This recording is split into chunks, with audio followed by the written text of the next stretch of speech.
Talking about the American government here. We're talking about an entity that exists above or beyond elected officials. These are unelected oligarchs, and these are people that have no allegiance to country or flag. So it's a bit of a misnomer to describe them as, the American government. We're not talking about the American government here. We're talking about globalists. People of the world, look at Berlin, where a wall came down, a continent came together, and history proved that there is no challenge too great for a world that stands as one.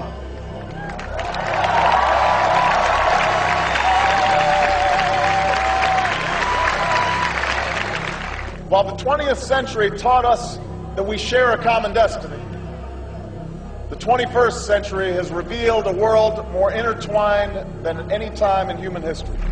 In this new world, such dangerous currents have swept along faster than our efforts to contain them.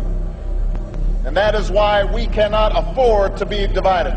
The burdens of global citizenship continue to bind us together.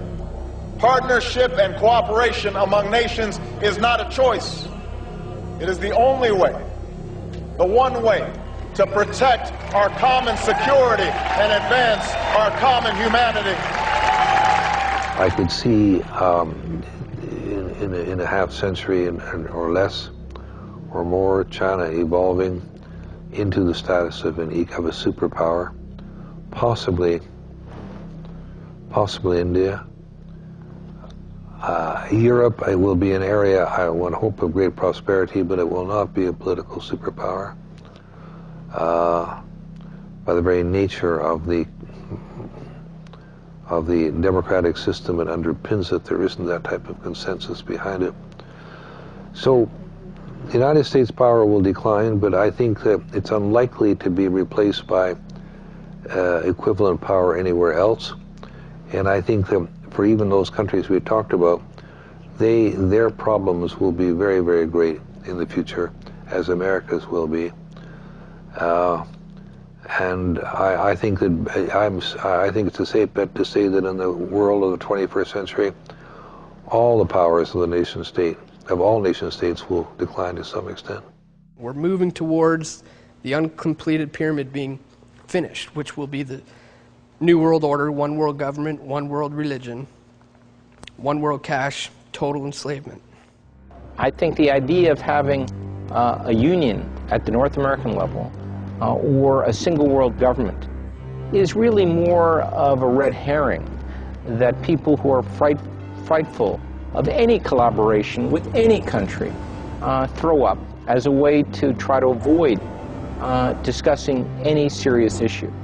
I think the greatest threat to our three countries are those people who try to intimidate others from having a genuine debate on what our long-term interests mean, and those who think that we will prosper by remaining stationary, by not changing. I think that is the greatest threat that we have to avoid. Incrementally, through virtually every means of communication, they're inculcating in the idea in us to not care about our sovereignty, not care about our independence, not care about ourselves as individuals and our individual worth as we chase things like money that become what our self-worth is based on, or looks that become what our self-worth is based on, which are based on ideals.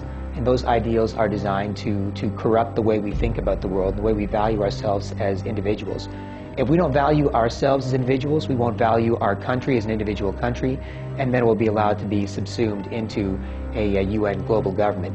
They can't just come out and start a one world government, a one world order, a one world religion. It's going to have to be incremental, and that's exactly what they're doing now. They're slowly joining countries together because they're going to join all the countries together into their plan for a new world order, a one world government. Because when you have a one world state, a one world government, a one world religion, one world currency, you have less people control, more power than ever throughout history. They have to do it incrementally because that's the only way they could do it successfully. When they do it very slowly, people won't see it around them. If they do it really quickly, they know the people will resist, the people will stand up against them and not tolerate their power grab for the whole world. I am not looking to see any great progress here. towards a deepening of our relationship on the economic and security side in the foreseeable future. But I personally think it will come. It will come. We're wondering how people would feel in America about a North American Union, kind of like a European Union between Canada, U.S., and Mexico. You got me. No? No. You haven't heard of it yet? No. You heard of the North American Union plan? Yeah. Yeah. The Amero? Oh man, that's way beyond my scope, Maddie. I don't even know what you're talking about. Honestly, it wouldn't make a difference to me. No? It just kind of goes right over my head, so it wouldn't make a difference to me. I seriously don't know. I have no idea. Have you heard of a currency called the Amero? No, I haven't. Have you heard of the SPP, Security and Prosperity Partnership? No. It's a deal that was signed in 2005 between Canada, U.S., and Mexico. Have you heard of the Security and Prosperity Partnership? No, I haven't heard of that. Have you ladies heard of the European Union, where all the countries in Europe kind of merge together into one country? No. No? EU, they use a euro, they have one currency. Have you heard of the European Union? No. No. No. No? Have you heard of the European Union, EU? Okay. If one leader rules everything, do you know how fucked up the world is going to be, man? I find when I mention topics like the Security and Prosperity Partnership or North American Community or even the European Union that people have never heard of this stuff before. Do you think that people need to be encouraged to start looking into these issues if we're going to be facing them in the future? Well, I think that information and a knowledgeable public is a fundamental requirement for a democracy. And I worry greatly about the fact that people are, in many cases in our modern democracies, willfully uninformed.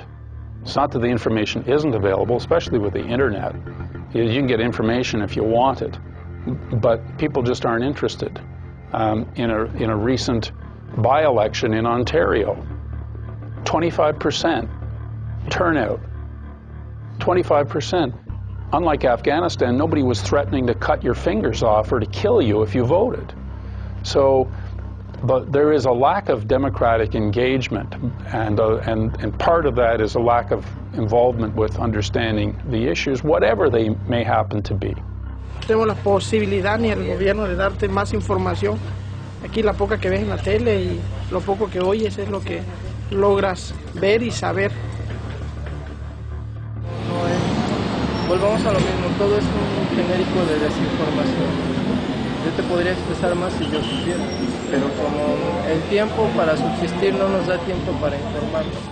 The main problem is, nowadays, I mean, you have a family. I mean, both parents have to work just to scrape by. People don't have time to look into these things. So, and it's often a survival mechanism where people tend to be happy and comfortable in their own little comfort bubble, and to step outside of that and to have somebody suggest to you that the way things are run is not necessarily the way you think they are, it makes people uncomfortable, because now you have to admit that maybe you're wrong, you have to admit that maybe things aren't the way you thought they were. So really what people need to do is swallow their pride and seek truth honestly and unbiasedly. Because that is the ultimate weapon in the fight against the people's minds, is the truth. Right now, there's a war on for your mind. And right now, these people, they're not doing it by force, they're doing it through policy.